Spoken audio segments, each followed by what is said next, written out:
no hair in there right now. 네. 머리가 다. 지금 네. 오 마이 갓. 머리가 다. 지금 네. 오 마이 갓. 머리카락이 엄청 빠지세요 지금. 와.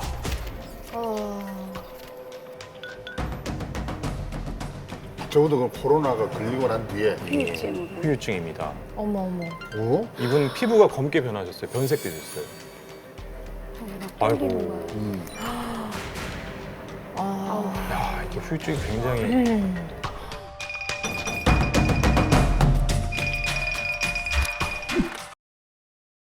근데 진짜 심각 코로나에 걸리면은 예. 정말 후유증이 이렇게 생기는 겁니까, 그럼?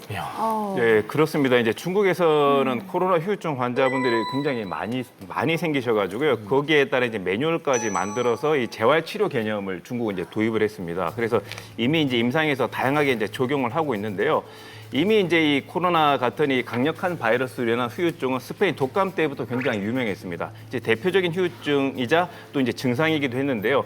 치아노제 증상입니다. 뭐냐면 얼굴의 일부인 뭐 입술, 귀, 볼 이런 쪽이 새카맣게 바뀌는 거죠. 왜 이렇게 변색이 되냐면 그 코로나 이런 어떤 바이러스로 인해서 그 고열이 날 때 심장 쪽으로 산소 공급이 잘 안 되고 그래서 전신의 혈액순환이 잘 안 되면서 검게 이렇게 바뀌는 거죠.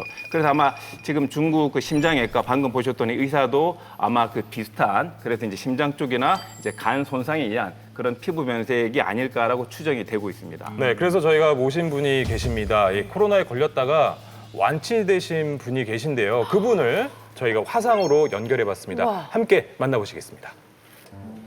네, 안녕하세요. 엄재재왕입니다. 네, 안녕하세요. 26살 대학생 이정환입니다. 아이고. 네, 그러셨구나. 코로나 확진 판정을 어떻게 받게 되신 거예요? 올해 초부터 터키에서 교환학생 생활을 하다가 유럽에서 팬데믹이 터져가지고 4월 달에 급하게 귀국하는 길에 감염되었을 것으로 추정하고 있습니다. 얼마 동안 격리 생활을 하신 겁니까?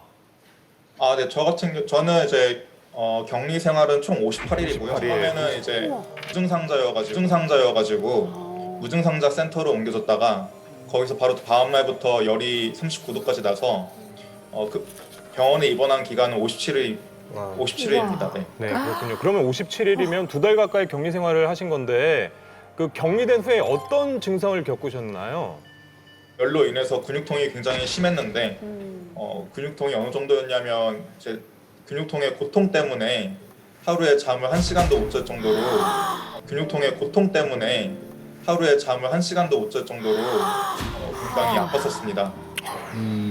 야, 그리고 또 이제 기침도 많이 했었는데요. 가만히 있게 되면 한 15초에 한 번씩 기침을 했었고 말을 하게 되면 2, 3초에 한 번씩 기침을 해가지고 첫 일주일 동안에는 이제 부모님이랑 이제 전화 통화도 어려울 정도로 많이 아팠었습니다. 얼마나 걱정하셨을까.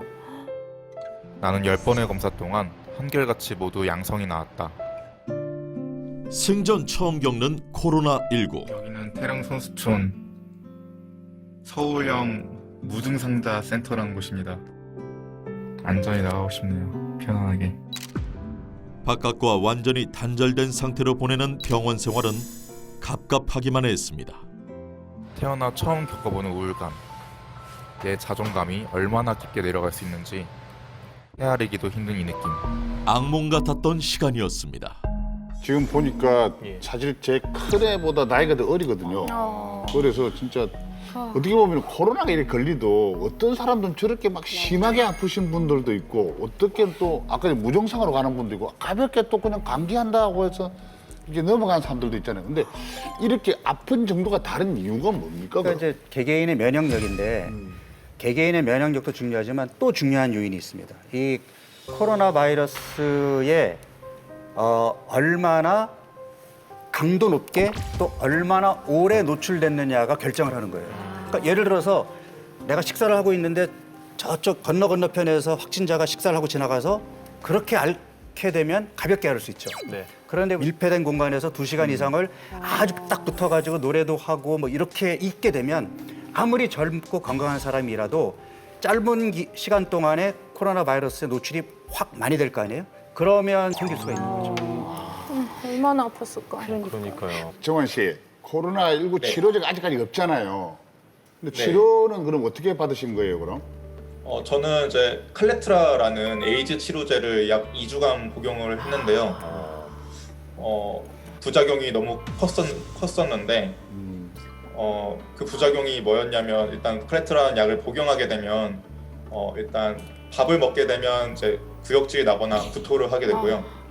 그리고 물을 마시게 되면 이게 체내에 흡수되지 않고 흡수돼서 소변으로 나가야 되는데 물이 체내에 흡수되지 않고 바로 대변으로 나가버려가지고 그대로. 영양분 섭취가 굉장히 힘들었습니다. 정말 고생 많이 하셨네요. 그래도 57일 만에 완치 판정을 받았네요. 너무 다행히. 지금 후유증은 없나요?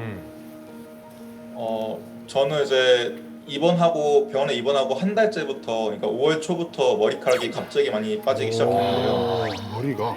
그게 약 4개월 가량 머리카락이 굉장히 많이 빠졌었고, 제가 봤을 때는 이게 코로나 탈모가 아니고요. 우리가 휴지기 탈모증이라는 게 있습니다. 휴지기요? 네. 탈모증도 굉장히 여러 가지가 있는데요. 휴지기 탈모증이라는 게 뭐냐면 극심한 스트레스, 그리고 열이 이렇게 나는 고열, 그리고 출산이나 다이어트 같은 거, 영양 결핍, 수술 이렇게 이제 힘든 시기를 지나고 나서 생기는 탈모예요. 근데 이게 보통 이렇게 한 3개월 정도 지나고 나서 시작이 되고요. 아기 낳고 나서 탈모 안 됐나요? 완전 그러니까 그게 이제 대표적인 휴지기 탈모증이거든요. 근데 다행히도 이거는 한 1년 정도 지나면 이렇게 털이 다 다시 나기 때문에 걱정은 그렇게 안 하셔도 될 걸로 보입니다. 알겠습니다. 정원 씨 그래도요.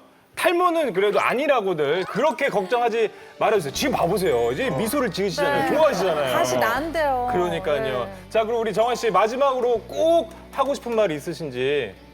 요즘 뭐 젊은 사람들은 코로나 걸려도 쉽게 지나간다, 뭐 크게 앓지 않는다라는 그런 뉴스들이 많은 것 같아요. 근데 그게 아니니까 막상 걸려보면 정말 힘들다는 걸 알아주셨으면 좋겠고, 그리고 나의 건강을 위해서도 또 가족들의 건강을 위해서도 개인 방역 꼭 잘해주셨으면 좋겠습니다.